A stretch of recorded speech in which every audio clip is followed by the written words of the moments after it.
যে হাসনাদের মতো একটা অল্প বয়সের একটা যুবক, সে দেশের জন্য জীবন বাজি রেখে তারা কাজ করে চলেছে এবং করছে, তাদেরকে আপনারা গোপনে মিটিংয়ে ডেকে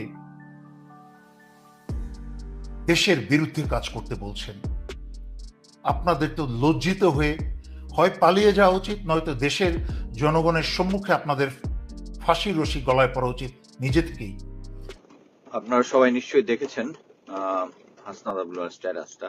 2 তারিখে জেনারেল ওয়াকারের যে যারা বিপ্লবী বিপ্লবী যারা সৈনিক ছিল তাদেরকে দুষ্কৃতিকারী বলেছিল, এবং পরবর্তীতে সবাই শেখ হাসিনার বিরুদ্ধে এত টানা কন্টিনিউয়াস কিলিং এবং সেনাবাহিনীর এটা অংশগ্রহণ করা এটা মেনে নিতে পারছিল, তখন তোরা গিয়েছিল। স্টিল সেনাবাহিনীর যে সৈনিক অফিসার যারা আছে, যারা এই 24-এর বিপ্লবকে লালন করে, তারা এখন কি করবে? প্রিয় দর্শক, সেনাপ্রধান ওয়াকারুজ্জামান নাকি হাসনাত আবদুল্লাহ, কার কথা সত্য রয়েছে এবং কার পক্ষে এখন জনগণ দাঁড়াবে? ইতিমধ্যে সাবেক সেনা সদস্যরা, অবশ্যই আপনারা অবগত আছেন, সেনা সদস্যরা কিন্তু সেনা প্রধানের এবং বাংলাদেশের বিষয়ে জানেন। আর সেজন্য সাবেক সেনা সদস্যরা যদি সেনা প্রধানের বিপক্ষে চলে যায়, তাহলে আমরা কি করব? এই ভিডিওতে দেখাবো সাবেক সেনা সদস্য, আশা করি সেনাপ্রধান ওয়াকারুজ্জামানের বিরোধিতা করে হাসনাত আবদুল্লাহর পক্ষ নিয়েছে। আপনাদেরকে গুরুত্বপূর্ণ কিছু ভিডিও শেয়ার করতে যাচ্ছি যে সাবেক সেনা সদস্যরা কেমন ধুলাই করেছেন বর্তমান সেনা প্রধান ওয়াকারুজ্জামানকে। আসুন না টেনে একটি লাইক করে শেষ পর্যন্ত দেখতে থাকি। আপনারা সবাই নিশ্চয়ই দেখেছেন হাসনাত আবদুল্লাহর ভিডিওটা, সরি হাসনাত আবদুল্লাহর স্ট্যাটাসটা। আমি এটা আগে থেকে জানতাম না, বাট আমার কাছে মনে হচ্ছিল যে কোনো একটা সময়ে আসল সত্যটা উদ্ঘাটিত হবে। আমি প্রথম থেকেই বলে আসছিলাম, আমার কথা অনেকেই বিশ্বাস করেন নাই সেনাবাহিনীর ভিতরে বাইরে, বাট আমার এখন সবচেয়ে কনসার্ন হচ্ছে, আপনি এখন দেখেন সেনাবাহিনী একটা মাইটি ফোর্স, তারা অবশ্যই এই বিপ্লবের শেষের দিকে বিপ্লবের পক্ষে অবস্থান নিয়েছে, কিন্তু সেটা নিয়েছে হচ্ছে কি কারণে, এটা আমরা সবাই এখন জানি। যেহেতু জুনিয়র এবং সৈনিক আদার র্যাঙ্কস তারা এই জিনিসটাকে সাপোর্ট করেনি, এবং 2 তারিখে জেনারেল ওয়াকারের যে ইয়াটা ছিল, মানে দরবারটা ছিল, এই দরবারের মধ্যেই প্রথমেই তিনি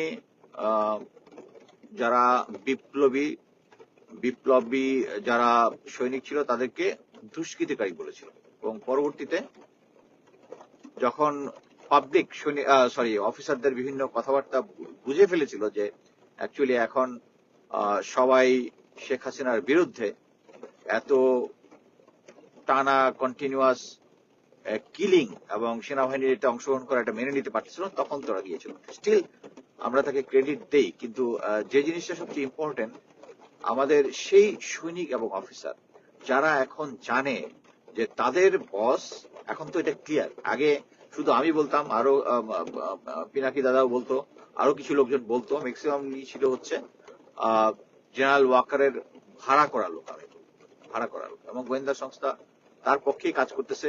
এগুলো এভরিথিং ইজ লিঙ্কড। এই যে উনি যে আপনি এখন বলতে পারেন যে হাসনাত আবদুল্লাহ তো বলেনি যে জেনারেল ওয়াকার তাকে বলেছে, ওখানে তো বলেছে যে 40 বছর চাকরি, জেনারেল ওয়াকারের ছাড়া আর কারো সেনাবাহিনীতে 40 বছর চাকরি নাই, অফিসারদের নাই, সৈনিকের দৃষ্টিগত থাকতে পারে, অফিসারদের নাই। So it's general Waker obviously. So এখন সেনাবাহিনীর যে সৈনিক অফিসার যারা আছে, যারা এই 24-এর বিপ্লবকে লালন করে, তারা এখন কি করবে? তারা কি সিনিয়রদের এগেনস্টে দাঁড়াবে? তারা কি এখন মানে যদি কোনো কিছু হয় বন্দুকের নল কি সিনিয়র দিকে ঘোরাবে? আমি মনে করি ঘোরাবেন না, তারা একটা ডিসিপ্লিন ফোর্স। কিন্তু এখানে প্রফেসর ইউনূসের এই সিচুয়েশনে মনে করেন, উনি যখন রাওয়াতে যে ভাষণটা দিয়েছিলেন, উনি যখন ভারতীয় সেনাবাহিনীর প্রধান যখন তাকে রেফারেন্স দিয়ে বলেছিলেন আমাদের সাথে যোগাযোগ আছে, তখনই তার কথা বলা উচিত ছিল, তখনই প্রফেসর ইউনূসের এটা নিয়ে ব্যবস্থা নেওয়া। উনি যখন ইউএন এর যে রিপোর্ট, যেটা এটাকে আন্ডারমাইন করার জন্য একটা সরাসরি উনি চিঠি লিখলেন ইউএন সদরে, বাইপাসিং প্রফেসর ইউনূসের গভর্নমেন্ট, সেটা হচ্ছে মিনিস্ট্রি অফ ডিফেন্স, তখনই ব্যবস্থা নেওয়া উচিত ছিল। এখন তো এটা ক্লিয়ার যে তারা চাচ্ছে আওয়ামী লীগের পুনর্বাসন। এই হাসনাত এতদিন কেন দেরি করলো আমি এটাই বুঝলাম না। তাদের তো আমাদের থেকে রক্ত গরম হওয়ার কথা, আমাদের তো বয়স হয়ে গেছে, তাদের তো আরো আগে বলা উচিত ছিল। এখন আপনি সিস্টেমেটিকলি ইয়া করতে পারবেন যে এই যে উপদেষ্টাদের নামে এবং এই বিপ্লবী যারা ছিল তাদের নামে যে প্রোপাগান্ডা গুলো চালানো হচ্ছে, it is backed by general Waker. It is backed by general Waker. আমার কথা তো আপনারা কখনোই বিশ্বাস করবেন না, আপনারা হক স্যারের কথা বিশ্বাস করবেন, উনি একটা হক কথা বলেন। সো প্লিজ, আমি মনে করি সেনাবাহিনীর ভিতরে এখন যেহেতু সৈনিক আদার র্যাঙ্কস তারা জেনে গেছে যে জেনারেল ওয়াকার অ্যাকচুয়ালি আওয়ামী লীগকে পুনর্বাসন করতে চাচ্ছে, এবং প্রফেসর ইউনূসকে স্যারকে আমি গ্যারান্টি দিয়ে বলতে চাই সেনাবাহিনীর ভিতরে জেনারেল ওয়াকারকে সরাই দিলে কোনো অস্থিরতা তৈরি হবে না। এবং এই কারণেই যে উনি যে জেনারেল গুলাকে আউট করেনি, যাদেরকে নর্মাল রিটায়ার গিয়েছে তাদেরকে অ্যারেস্ট করার জন্য জেনারেল ওয়াকার বাধা দিয়েছে। তারপরে তারা ক্যামেরা নিচে নামান, এটা তো আমি গাড়িতে আছি তো। আচ্ছা আমি অ্যাকচুয়ালি কাজে চলে আসছি ওখানে। আচ্ছা, মোট কথা হচ্ছে এখানে এটা তো সবকিছু ক্লিয়ার যে এই সরকারকে এই যে বর্তমানে যে আনরেস্ট আছে, আমি আগেও বলেছি যে সেনাবাহিনী ম্যাজিস্ট্রেসি পাওয়ার নিয়ে গ্রাউন্ডে আছে এবং তারপরেও মানে যথেষ্ট এফেক্টিভ হচ্ছে না, এটা আমি চাকরি জীবনে কখনো দেখি নাই। আমরা তো ম্যাজিস্ট্রেসি পাওয়ার নিয়ে আমাদেরকে সিভিল ম্যাজিস্ট্রেট সাথে নিয়ে, এখন এটা আপনাদের উপর আমি মনে করি যে professor Yunus actually immediately general ওয়াকারকে সরিয়ে দেওয়া উচিত। ইমিডিয়েটলি সারা জনগণ, বিপ্লবী জনতা সবাই তার পিছনে আছে। এবং আপনারা এখন বুঝে নেন, মানে আমার কাছে আছে যে অনেক অ্যাক্টিভিস্ট যারা আছে, অনেকে দেখবেন জেনারেল ওয়াকার এগেইনস্টে কথা বলা শুরু করেছে। দেশ to be under payroll of DGFI. মানে আপনারা তো অনেক জনপ্রিয় লোকজন, আপনাদের অনেকে পছন্দ করেন। অ্যাকচুয়ালি কাউকেই মানে ব্লাইন্ডলি সাপোর্ট করার কিছু না, আমাকেও ব্লাইন্ডলি বিশ্বাস করার কোনো কিছু নাই। প্রত্যেকের একটা এজেন্ডা থাকে, বাট আপনাকে বুঝতে হবে যে কার এজেন্ডা কোনটা। আমার এজেন্ডা হচ্ছে বাংলাদেশ। আর আপনারা যদি না বুঝতে থাকেন করতে পারেন না। আমি কখনো ওই পলিটিক্সে আসবো না, কোনো কিছু তো পাওয়ারের কাছাকাছি যাবো না, কোনো কিছু যাবো না। আমার কথা হচ্ছে আমি 28 বছর চাকরি করে আসছি, আমি চাই বাংলাদেশটা একটা সুন্দর ভাবে গড়ে উঠুক। এখন প্রফেসর ইউনূস আন্ডারে যেভাবে চলতেছে, আই এম ভেরি স্যাটিসফাইড। আমি চাই পরবর্তীতে সংস্কারের মাধ্যমে এই আওয়ামী লীগ, আমার কথা হচ্ছে যারা এতদিন এই সমস্ত 2 নম্বরী কাজ করেছে তাদের সঠিক বিচারটা যদি হয়, এই যে যারা জেনারেল গুম খুনের সাথে জড়িত তাদের যদি সঠিক বিচার হয়, যারা পলিটিক্যালি করাপশন করেছে, দেশের টাকা পাচার করেছে, তাদের যদি শিক্ষিত বিচারটা হয়, আমি মনে করি যে প্রফেসর ইউনূসের সরকার এই বিচারগুলো কমপ্লিট করার পরেই যে হাসনাদের মতো একটা অল্প বয়সের একটা যুবক, সে দেশের জন্য জীবন বাজি রেখে তারা কাজ করে চলেছে এবং করছে, তাদেরকে আপনারা গোপনে মিটিংয়ে ডেকে দেশের বিরুদ্ধে কাজ করতে বলছেন। আপনাদের তো লজ্জিত হয়ে হয় পালিয়ে যাওয়া উচিত, নয়তো দেশের জনগণের সম্মুখে আপনাদের ফাঁসির রশি গলায় পড়া উচিত নিজে থেকেই। আপনি আওয়ামী লীগকে নির্বাচনে আনতে চাইছেন। 16 বছরে যেই সব সেনাবাহিনীর কলঙ্ক জেনারেল এবং অফিসাররা শত শত কোটি টাকা বানিয়েছে চুরি করে, এবং আয়নাঘরে এবং অনেক জায়গায় বাংলাদেশের মানুষ হত্যা করেছে, তাদেরকে আপনি আশ্রয় দিয়ে যাচ্ছেন।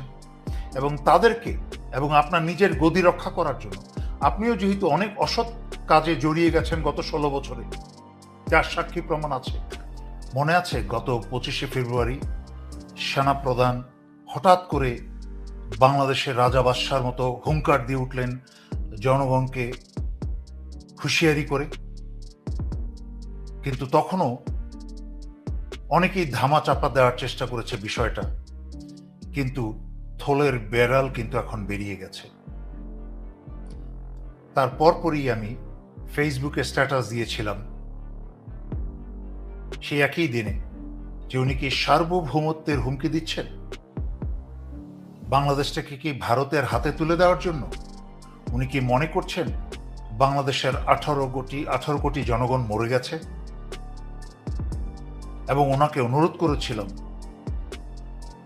জমিদারের মতো, রাজা বাদশার মতো কথা না বলে বাংলাদেশের জনগণের দেয়া বেতনভুক্ত একজন কর্মচারী, একজন চাকরের মতো কথা বলার জন্য। কিন্তু উনি গত 16 বছরে ভারত এবং স্বৈরাচারী হাসিনার উপঢৌকনে এবং তাদের নষ্টামিতে এতটাই নষ্ট হয়েছেন যে ওনার সেই সব ভালো কথা আর কানে প্রবেশ করছে না। 11ই মার্চে ছাত্রনেতা হাসনাতকে ডেকে, মানে রমজান মাসে ছাত্রনেতা হাসনাতকে ডেকে একটা দেশবিরোধী ষড়যন্ত্র করার জন্য হাসনাতদেরকে চাপ দেওয়ার চেষ্টা করেছে। এবং এক পর্যায়ে এসে সেনাপ্রধান বলেছেন যে ইউ পিপল নো নাথিং, তোমরা কিছুই জানো না। ঠিকই বলেছেন। মনে আছে আপনি আমি যখন আমরা সেকেন্ড লিeutenant বা ক্যাপ্টেন ছিলাম, তখন কিন্তু আমরা আপনাদের মতো সেনাপ্রধান বা লিeutenant জেনারেল বা জেনারেলদের মতো এত বেশি জানতাম না। আমরা ততটুকুই জানতাম যতটুকু দেশপ্রেমের জন্য জানা দরকার ছিল, যতটুকু জেনে এবং বুঝে দেশের জন্য প্রাণ দেওয়ার জন্য যথেষ্ট ছিল। হাসনাতরা কিন্তু ততটুকু জ্ঞানেই এখন রাখে যা দেশের জন্য প্রাণ দেওয়ার জন্য যথেষ্ট। কিন্তু আপনারা এত বেশি জ্ঞানী হয়েছেন যে দেশপ্রেম ভুলে গেছেন, স্বাধীনতা এবং সার্বভৌমত্ব রক্ষা করা ভুলে গেছেন। আপনারা এখন ভারত এবং আওয়ামীদের দাস হয়ে দেশদ্রোহিতা করে যাচ্ছেন। তাই আপনাদের মতো জ্ঞানী হওয়ার প্রয়োজন নাই। হাসনাতদের যতটুকু জ্ঞান আছে তা দেশ রক্ষা করার জন্য আল্লাহর রহমতে যথেষ্ট, যা জুলাই আগস্ট 2024 এই বাংলাদেশের নতুন প্রজন্ম প্রমাণ করেছে। এবং বিপরীতে গত 16 বছরে আপনাদের মতো দুর্নীতিবাজ, দেশপ্রেমহীন এবং ভারত ও আওয়ামী দালালরা তা ব্যর্থ হয়েছেন। তাতে আপনি বলেছেন we are in this service for at least 40 years. আপনারা 40 বছর যাবৎ কমসে কম এই সশস্ত্র বাহিনীতে চাকরিতে আছেন এবং হাসনাতদের চেয়ে বয়সে আপনারা অনেক বড়। এখানেই তো আপনাদের লজ্জা হওয়া উচিত ছিল যে হাসনাদের মতো একটা অল্প বয়সের একটা যুবক, সে দেশের জন্য জীবন বাজি রেখে তারা কাজ করে চলেছে এবং করছে। তাদেরকে আপনারা গোপনে মিটিংয়ে ডেকে দেশের বিরুদ্ধে কাজ করতে বলছেন। আপনাদের তো লজ্জিত হয়ে হয় পালিয়ে যাওয়া উচিত, নয়তো দেশের জনগণের সম্মুখে আপনাদের ফাঁসির রশি গলায় পড়া উচিত নিজে থেকেই। আপনারা ভারতের দালাল হয়ে, আওয়ামী লীগের দালাল হয়ে এবং 16 বছরে যেসব সেনাবাহিনীর কলঙ্ক জেনারেল এবং অফিসাররা শত শত কোটি টাকা বানিয়েছে চুরি করে এবং আয়নাঘরে এবং অনেক জায়গায় বাংলাদেশের মানুষ হত্যা করেছে, তাদেরকে আপনি আশ্রয় দিয়ে যাচ্ছেন। এবং তাদেরকে এবং আপনার নিজের গদি রক্ষা করার জন্য আপনিও যেহেতু অনেক অসৎ কাজে। প্রিয় দর্শক, হাসনাত নাকি ওয়াকার নাকি হাসনাত, এমন স্লোগান কিন্তু চলছে। আপনারাও সেটা কমেন্টস বক্সে জানিয়ে দেবেন। আমরা চাই না কোনো দ্বন্দ্ব, গৃহযুদ্ধ, কোনো মতবিরোধ। আমরা চাই সুষ্ঠুতারা সুষ্ঠু রাজনীতি এবং সুষ্ঠুভাবে দেশ পরিচালিত হোক। কিন্তু সেই সুষ্ঠুতার মধ্যে এবার আওয়ামী লীগকে পুনর্বাসিত করার চেষ্টা চলছে। কিছুদিন আগে হাসনাত আবদুল্লাহ বলেছিল যে আওয়ামী লীগকে পুনর্বাসিত করার চেষ্টা চলছে। কোথায় চলছে সেটা কিন্তু কেউ বলেনি, কিন্তু পরবর্তীতে আমরা দেখেছি যে পোস্টের মধ্যে একের পর এক বলছে ক্যান্টনমেন্টে পুনর্বাসিত করার চেষ্টা চলছে।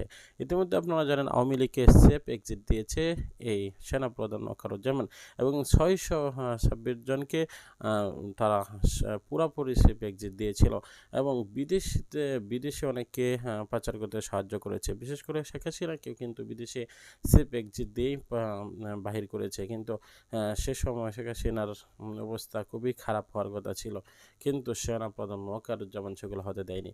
প্রিয় দর্শক, আমরা সেনাপ্রধান ওয়াকারুজ্জামানের পক্ষে যাব নাকি হাসনাত আবদুল্লাহ পক্ষে যাব, সেটা কিন্তু আপনাদের একটি কমেন্টস আমি চাই। অবশ্যই এই ভিডিওতে আপনারা একটি কমেন্টস করে যাবেন, সেনাপ্রধান ওয়াকার নাকি হাসনাত।